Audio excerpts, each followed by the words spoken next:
Salutations, hello, hi, and welcome to Basic Public Speaking. I'm Christy Thomas. I'm your professor and instructor for this course, and this is the weekly chat for the dates of April the 14th through the 18th. I want to start off the video by saying there's nothing due this week, so yay, hooray. And I'm also letting you know that all lesson modules are open. So for this week, just kind of look over the lesson module for speaking online and for social change. I'm also working on some just extra supplemental modules, and I'll let you know about those as well. All modules are open for the remaining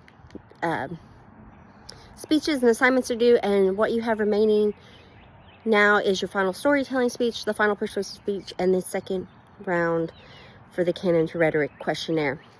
So your final storytelling speech is due Friday, April the 25th by 5 o'clock. Details for that are in that module. Your Canons of Rhetoric round 2 is due May the 2nd by 5 o'clock. Same questions you did in round 1.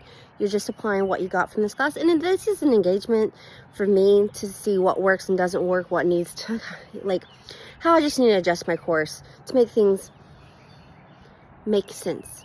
And then the final speech, which is a persuasive speech, and that module is also open.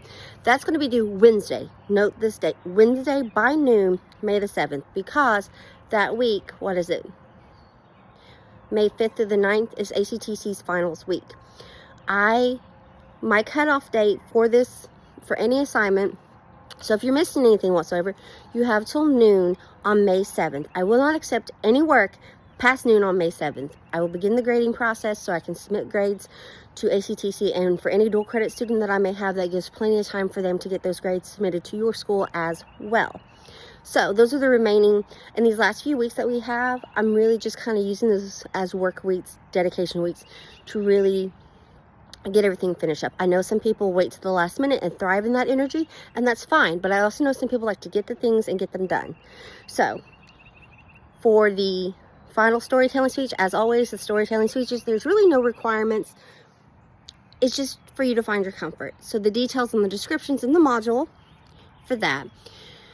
The final speech, which is a persuasive speech, your technical requirements is that you have to have 2 verbal citations. And remember, we kind of visited that world in the third main speech, Tell Me a Story. Well, now you have 2 verbal citations, an outline, and because there's verbal citations, a works cited, which MLA format.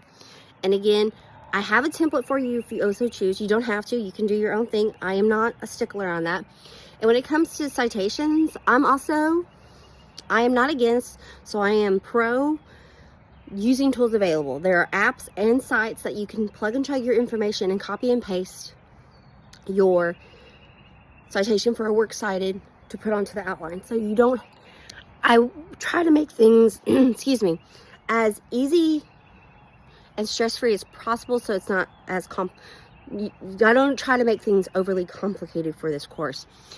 Persuasive speeches, as you recall from our persuasive speech lesson, is that you are trying to convince your audience to sway to your speech. You're wanting to change an attitude, a belief, a value, but really you're wanting to swing your audience to go yay or nay.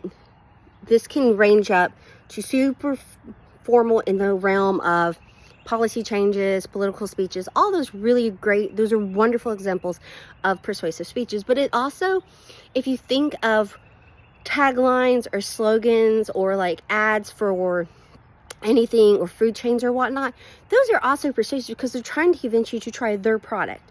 It could be eat at their restaurant, buy their, whatever their product may be, why it's the best and why you should choose that product. Okay? And, you know, why you should watch the show, why you should read this book, why you should do these things. So it doesn't have to be super political and super formal. It could be why this is the best fast food restaurant, insert here, or this actor played the best Batman. Or it could be why the book series is better than the movie series, or vice versa.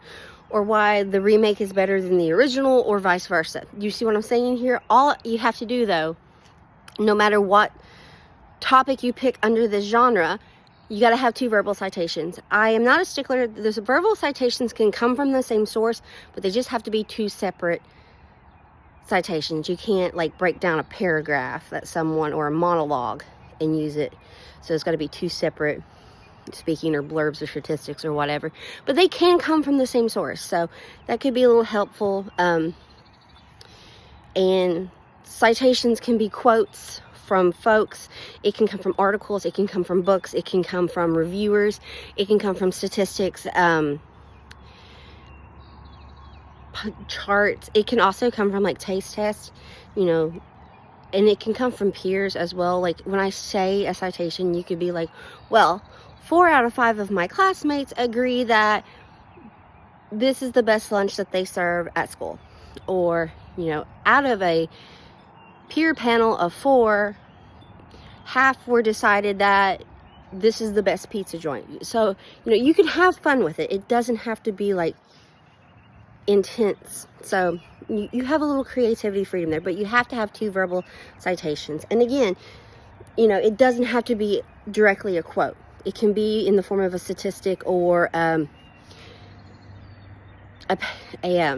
paraphrasing from a site or a show. All that falls into place here. So again, the week for April the 14th to the 18th, nothing is due. You can look at the remaining lesson modules, peruse those, but really these last few weeks, I'm allowing you the opportunity to take full advantage and get work submitted. So if you're missing anything, work on that or work on the final projects. And I will post, if you see on Blackboard, there's a Word document that has the remaining due dates. So, you know, keep all those in mind. And as always, nothing will be accepted past noon, Wednesday, May 7th. Yeah, I was going to say 2025, but I think you got that. Anyway, if you have any questions, concerns, or just need to chat, please reach out to me and I'll get back to you as soon as I possibly can. I hope that you have an amazing day and a fabulous week. Thank you so much.